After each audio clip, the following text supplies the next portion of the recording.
Yeah, let's give Florida State a lot of credit, man. I mean, I thought they were incredible tonight. I thought my team fought as hard as they could towards the end. Certainly on this given night, I think they would have beat most teams in the country. Obviously, I don't like the outcome of the game and the score of the game, but I thought they played tremendous. I thought they played out of their mind, making 12 3-pointers. They made them long. They made them in transition, got to the free throw line, going 11 for 11 for the free throw line. Probably the best team that we have played in our early season so far, in my opinion, of course, the way they played. So we're going to shake it off. We got to get better. We understand the things that we got to work on, and we're going to move forward. Questions? James, go ahead. Hey, Kevin, hope you're doing well. It seemed like without Manny available, you guys were working to maybe speed them up a little bit. Was that part of the plan defensively to try and make it more of an up-tempo game? Well, we wanted to play up-tempo anyway. That's the way we play.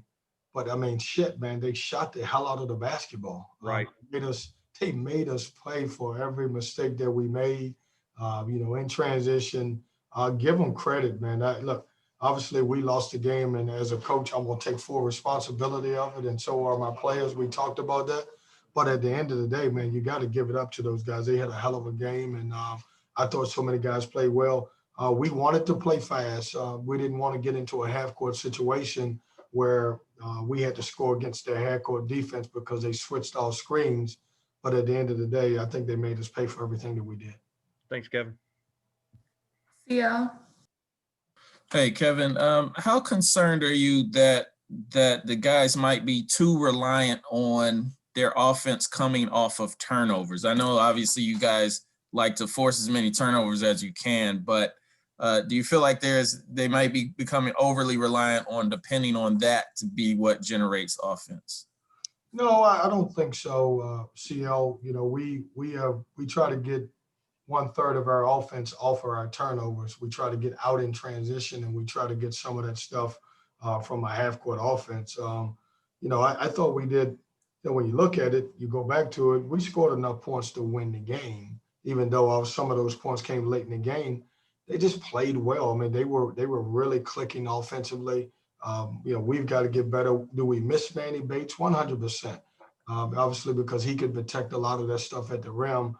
And when you don't have him, and then obviously a guy like Braxton Beverly, who hasn't practiced a lot, we're relying on 2 freshman guards to play a lot. That being said, none of that would have changed because of the way Florida State played tonight. Thanks, Coach. Alyssa. Coach, you guys were out rebounded tonight, I think 32-19. How can you be more productive on the boards against a team with that kind of size? Well, it's tough because when you're missing one of your bigger guys, and I've got Jericho Helms, who is 6'7", trying to fight against some of the bigger side. I mean, Florida State's a big team. Probably the second or close, maybe the biggest team that we played against, the other one being Carolina. And obviously I think the smallest guy that they have in their lineup is about 6'5", and that's when obviously start number 4, who's really good. So we've got to, in order for us to be better against a bigger team, it takes a lot of the guards to rebound the basketball, and they're just bigger than us. Justin. Coach, what do you tell your team after a game like this, and how do you try to make this a learning experience moving forward? Well, Justin, I talked about playing hard all the way to the end, and I would live with the results. I want them to remember the loss. We're all going to take ownership in it. We understand that we got to do some soul searching. We got to get better in certain situations. I certainly don't want those guys to forget what happened tonight.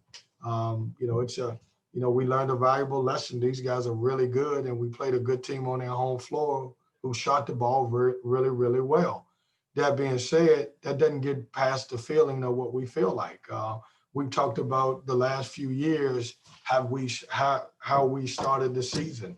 When you look at my first year, we were, 2-3 in the conference, and we went on to win 11 games and 11-7. One of our biggest things, man, is we have to get healthy. We're not playing with our full roster right now, and certainly with an injured Braxton Beverly and not having Manny Bates, it changes us a little bit. That being said, there's a lesson to be learned. I thought our guys fought to the end. You know, obviously we just ran into a buzzsaw today. Lawrence.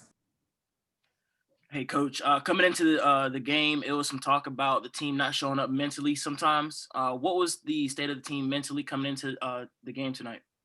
I thought we were mentally locked in. You know, it's hard to overcome. I've seen a couple games in our league where the team really shot the ball very well, and the score is obviously going to be lopsided. One of the games I think, as I scouted, was when Syracuse played Boston College, and Syracuse shot and maybe 15 or 16 three-pointer. Those are hard to overcome. Especially it was a good game. We started off, both teams had 2 3-pointers to start off, and we started missing, and they kept making them. And I thought mentally we came into the game ready to play. I thought our guys were prepared to play. We played against a good Florida State team that was ready to play today, and our guys were ready also.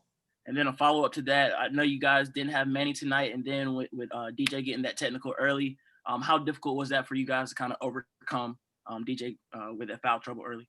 Well, it changes us. Obviously, when you just, DJ's our only veteran big that we have. And obviously without Manny, being able to play in the game, and then DJ goes out, we become incredibly young. And so instead of being able to put another veteran guy in the game, I've got to put a freshman. And then when you add the fact that you've already started 2 freshmen and Cam Hayes and Shaquille Moore, now you got 3 freshmen that's got to play a bulk of your minutes. So it completely changes us. Ryan. Hey, Coach. So all the hype throughout the season has been on Scotty Barnes for Florida State being the superstar freshman. What did you see out of him tonight? I mean, he's talented.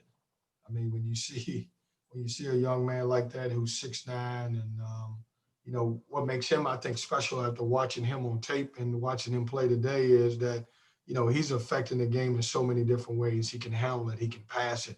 It almost reminds you of a tight end on the football team because he does so much stuff. He's going to be a good pro. He's got great size. I mean, you don't see a guy at his size at 6'9" handle the basketball. But he's a very talented kid. I know a lot of people say, well, he doesn't shoot it as well, but he'll get that as he continues to mature and get better. All right, thank you, Coach. That's actually going to be our last question. And then just for